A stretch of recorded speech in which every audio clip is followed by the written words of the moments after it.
Welcome back. آج ہم جس کہانی کے بارے میں بات کرنے والے ہیں،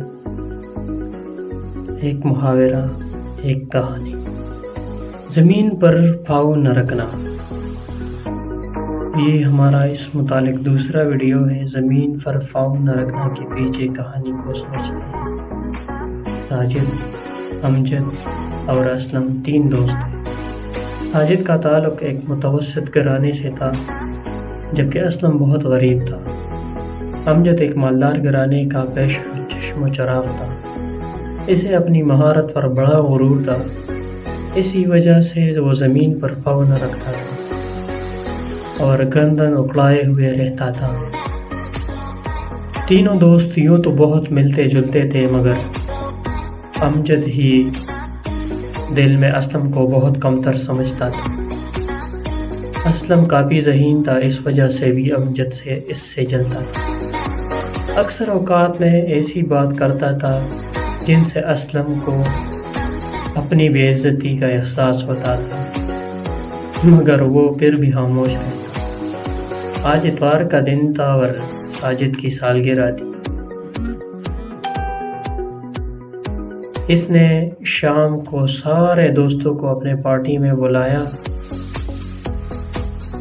شام تو آہستہ آہستہ اس کے دوست اکٹھے ہونے لگے۔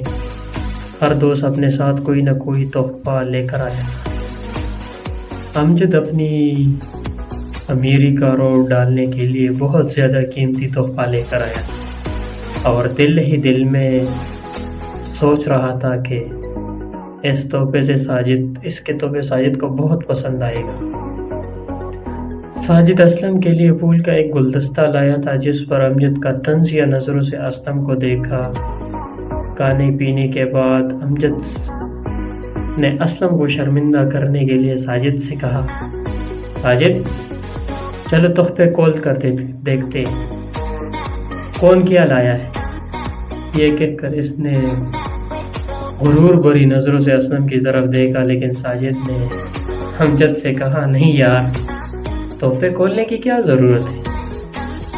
سب سے قیمتی تحفہ تو میرے سامنے ہے۔ یہ پھول جو میرے لیے اسلم لے کر آئے ہیں، اس کی بینی بینی مہک میرے لیے خوشی کا پیغام لاتی ہے۔ یقیناً یہی تحفہ میرے لیے سب سے انمول تحفہ ہے، وہ جو سب کے سامنے گردن